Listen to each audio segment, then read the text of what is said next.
আসসালামু আলাইকুম। প্রিয় শিক্ষার্থীবৃন্দ, আশা করি সকলে ভালো আছো।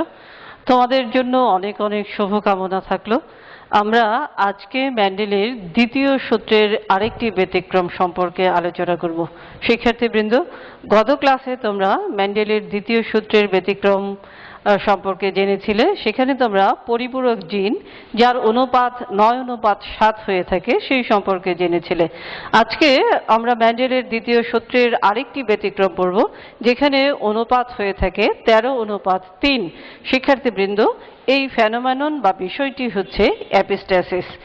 চলো শিক্ষার্থী, আমরা আজকে তাহলে এপিস্ট্যাসিস সম্পর্কে জেনে নিই।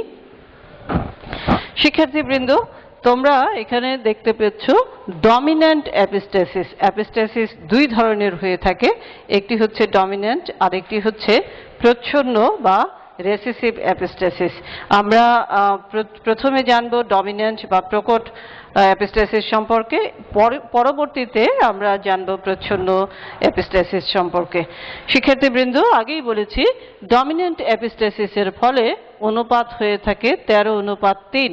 এই 13:3 কি বিষয়টি এখন আমি তোমাদের কাছে ব্যাখ্যা করব। শিক্ষার্থীবৃন্দ, মনোযোগ দিয়ে আলোচনাটি শুনবে, কেননা অবশ্যই তোমাদের জন্য এটি খুবই গুরুত্বপূর্ণ। এই উদাহরণটির সাহায্যে আমরা বিষয়টি ব্যাখ্যা করব। 13:3 এটি ব্যাখ্যার জন্য দেখা যায় যে অনেক বিজ্ঞানী অনেক গবেষণা করেছেন। বেটসন এবং পার্নেজ 1918 সালে একটি গবেষণা করেন।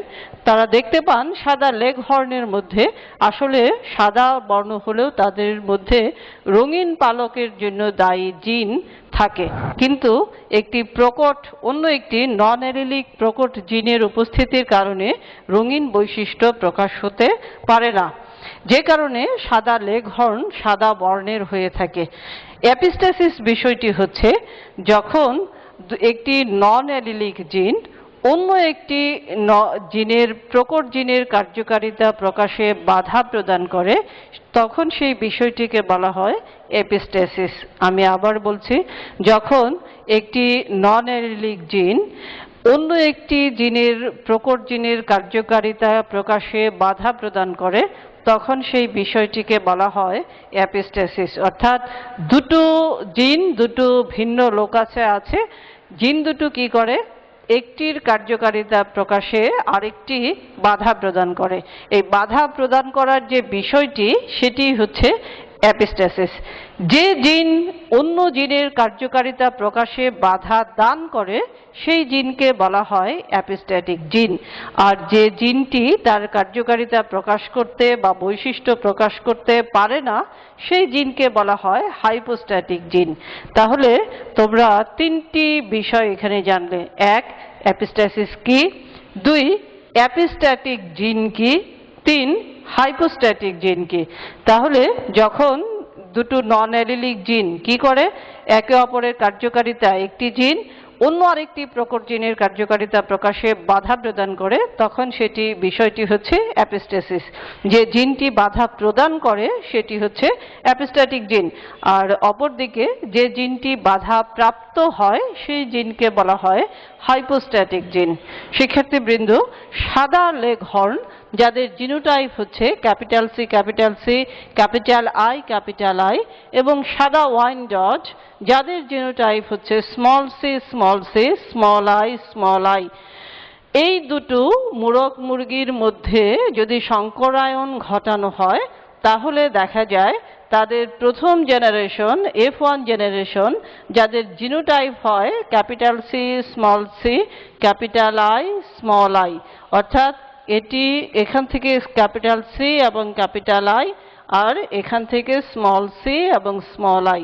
তাহলে এই জিনোটাইপ হয়ে থাকে প্রথম জেনারেশনের মোরগ মুরগির ক্ষেত্রে, এবং তাদের পালকের বর্ণ হয় সাদা। যতগুলো হয় সবগুলোরই পালকের বর্ণ হয়ে থাকে সাদা বর্ণের। দ্বিতীয় জেনারেশন সৃষ্টির লক্ষ্যে এই ধরনের জিনোটাইপধারী দুটো মোরগ মুরগির মধ্যে যখন পুনরায় ক্রস করানো হয়ে থাকে, তখন দেখা যায় তাদের মধ্যে সাদা এবং রঙিন এই দুই ধরনের বৈশিষ্ট্য পাওয়া যায়, সাদা বৈশিষ্ট্য পাওয়া যায় এবং রঙিন বৈশিষ্ট্য পাওয়া যায়। তাহলে চলো আমরা এই চেকার বোর্ডটি করে ফেলি। তাহলে শিক্ষার্থীবৃন্দ, এখানে একটি হচ্ছে এই ধরনের জীব যার genotype capital C small C capital I small I, আরেকটি হচ্ছে একই ধরনের জিনোটাইপধারী। এই দুটোর মধ্যে আমরা তাহলে এখানে চেকার বোর্ডের ঘরগুলোতে বসিয়ে দিই। তাহলে কি হবে, এখানে গতটি থেকে তোমরা নিশ্চয়ই শিখতে পেরেছো, বুঝতে পেরেছো। এখানে ক্যাপিটাল সি আর কি হবে ক্যাপিটাল আই। এখানটাতে আর কি হবে, এই ক্যাপিটাল সি আরেকবার কার সাথে মিলিত হবে, স্মল আই এর সাথে। তাহলে capital C small I, small C এবার স্মল সি কি করবে, ক্যাপিটাল আই এর সাথে মিলিত হবে এবং স্মল সি স্মল আই, এখানে হবে স্মল সি এবং স্মল আই। এই পাশেও একইভাবে বসবে। তাহলে এখানে কি বসবে, ক্যাপিটাল সি, এখানটাতেও কি বসবে, তাহলে capital C capital I, capital C small I, small C capital I, small C small I, small C এবং স্মল আই। তাহলে শিক্ষার্থীবৃন্দ আমরা ঘরগুলো পূরণ করে দিই। এখানে কি আছে, capital C capital C capital I capital I. এখানটাতে কি বসবে, capital C capital C capital I small I. এখানটাতে কি বসবে, capital C small C capital I capital I. এখানটাতে কি হবে, capital C small C capital I এবং স্মল আই। একইভাবে এই ঘরগুলোতেও কি হবে, capital C capital C capital I small I. এখানটাতেও capital C capital C small I small I. এখানটাতে capital C small C capital I small I. এখানটাতে বসবে হচ্ছে একইভাবে, এখানে কি আছে, ক্যাপিটাল সি আছে, উপরে আছে স্মল সি। তোমরা নিশ্চয়ই এতক্ষণে আমার সাথে এই চেকার বোর্ডটি করছো, স্মল সি স্মল আই এবং স্মল আই। এখানটাতে কি বসবে, এখানটাতে বসবে capital C small C capital I capital I. এখানটাতেও capital C small C capital I small I. এখানটাতে বসবে small C capital I capital I. এখানটাতে বসবে small C capital I small I. এই ঘরটিতে capital C small C capital I, এখানে আছে small I. এটার উপরে আছে ক্যাপিটাল সি, পাশে আছে স্মল সি, উপরে এবং পাশে দুটোই আছে স্মল আই। এখানটাতে দুটোই হচ্ছে স্মল সি, একটিতে আছে ক্যাপিটাল আই এখানটাতে, আর এখানটাতে আছে স্মল আই। এখানটাতে স্মল সি স্মল আই এবং স্মল আই। শিক্ষার্থীবৃন্দ, আমরা দেখেছি ক্যাপিটাল সি এবং small C capital I small I এই ধরনের জিনোটাইপ যখন থাকে, অর্থাৎ এখানটাতে যখন এই ধরনের জিনোটাইপ থাকে অথবা এই ধরনের জিনোটাইপ থাকে, সব ক্ষেত্রেই মুরগির পালকের বর্ণ হয় হচ্ছে সাদা। এবং এখানে দেখা যায় যে সাদা বর্ণের জন্য এখানে যেটি আছে এই ক্যাপিটাল সি, এটি হচ্ছে মূলত রঙিন পালক প্রদানকারী জিন, অর্থাৎ এই জিনটি মূলত রঙিন বর্ণ প্রদান করে থাকে। কিন্তু এখানে আই এপিস্ট্যাটিক জিন আই, এই আই এর উপস্থিতির কারণে সি তার বর্ণ প্রকাশ করতে পারে না, যার ফলে মুরগির পালকের বর্ণ হয়ে যায় সাদা। এখানে একটি লক্ষণীয় বিষয় হচ্ছে, তাহলে কি হবে, ক্যাপিটাল সি এই ক্যাপিটাল আই যেখানেই থাকবে সেখানেই কি হবে, বর্ণ হবে সাদা। কিন্তু এই ক্যাপিটাল আই যেখানে অ্যাবসেন্ট বা অনুপস্থিত, সেখানে বর্ণ হয় হচ্ছে রঙিন।